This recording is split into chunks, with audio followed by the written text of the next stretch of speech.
First, I'm a little curious about how many of you work with communication as your main task in daily work? Some? Okay. Thank you. And now to this picture. This is our area, the area where we work. We think it's possible to combine a healthy Baltic Sea and a successful farming. And to reach this goal, we need to work a lot with communication, information, sharing knowledge. And we need to make the farmers to take new actions on the farms. And this is not all about communication, but quite a lot. And I will give you some examples of how we have been working with communication, and I will highlight 3 topics, which is evolve, adapt, and invite. So in the very beginning of the project, there was one person dedicated for communication issues, which was the communication manager. And as we thought it was important to involve all partners, we asked the partners to have one person to work with communication issues and to be a coordinator. And so then there was a group of 7 people, actually, as we are seven countries and 7 partners involved in the project. And with this group, we had regularly meetings to decide what to publish on the web, how to use Twitter and Facebook, and what to include in the newsletter. And we also offered education in web publishing tools and in social media and so on, so that everybody should be up on track. And the profit from this, of course, was that it wasn't only one person working with communication and publishing on the web, but all partners were involved. And we have been, as I said, 7 partners with 7 different languages. And even though English is widely used, it's quite important to use the national language when, as Sindre said, when you want to reach, for example, farmers. There are also factors as history and culture, of course, which affect the way how you can reach a certain group of people in the best way. So in the end, we wanted to reach farmers, but as a project, we couldn't really speak directly to the farmers. So we used advisories, local advisors, to speak to local farmers, and local farmers to speak to other local farmers. And as Sindre also mentioned, we made a lot of translations. We had national web pages for all countries.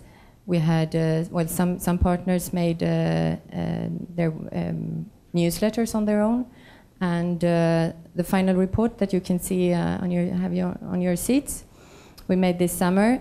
We made it very brief and concise to make it easy to read and attractive and so on. But also we made it brief to to make it able to translate it. So we have it in 8 languages actually, English and the 7 partner languages. And then about inviting and getting invited. We have been using conferences, workshops, seminars, and demonstrations on farms a lot. Farmers, advisors, journalists have been participating in our events, both in their countries and abroad.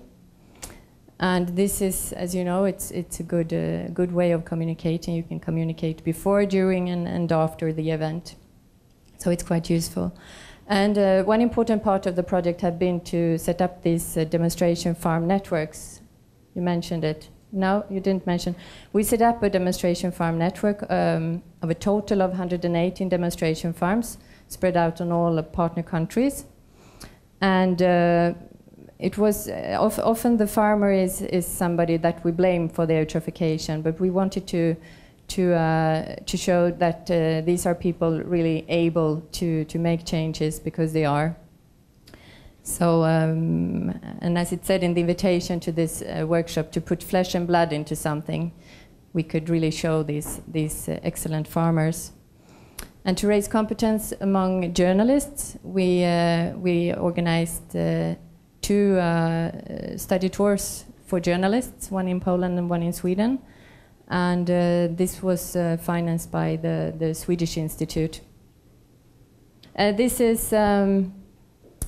is short quotes from from our Polish, Finnish, and Latvian partner, with comments about as we think we have the feeling that we have succeeded in this cross-border communication. And for example, the Polish, they say they got new ideas and inspiration in different meetings. In Finland, Finnish farmers wanted to learn more about biogas production they saw in Denmark, in Poland, and structural lignite they saw in demonstrations in Sweden, and so on. Here two short movies. Well, as advisor, the main issue is to raise the questions. The right questions for the farmers, for the advisors themselves, and for the politicians, because that's the main possibility to change something. If you are raising right questions, people start thinking, and starting think in a way that we could still produce the production, but do it with a less impact for the environment, with the main issue. So this project brings us opportunity to start raise up and ask the correct questions for the farmers to start thinking. And the other one too. Yeah. No. Well, in practical cooperation, there is possibility to open borders, and that's the main case. That we are not working just in our countries and with our legislation and our knowledge, but we could open our borders wider around the Baltic Sea and see what approaches is used around. The benefits. We are all living on the coast of the Baltic Sea, and we. Then the other one. Yeah, thank you. And then a Swedish demonstration farmer about sharing knowledge. Vad jag har gjort hittills för att minska växtnäringsläckaget är att jag anpassar växtnäringsgivan efter växternas behov och alltid sprider stallgödsel när växterna behöver det som mest i växande gröda på våren. Jag har haft kantzoner i många år. Det jag skulle kunna göra ytterligare som jag kommer på är ju att gräva en fosfordamm, strukturkalka vissa områden som behöver det och dränera om vissa fält som har blivit dåliga i dränering på.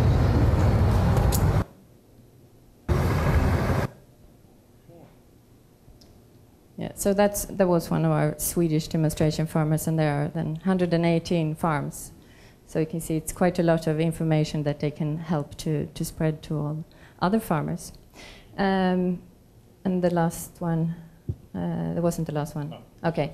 So actually what I wanted to give you from my experience, from our experience, is these three topics: involve, adapt, and invite to events. Thank you.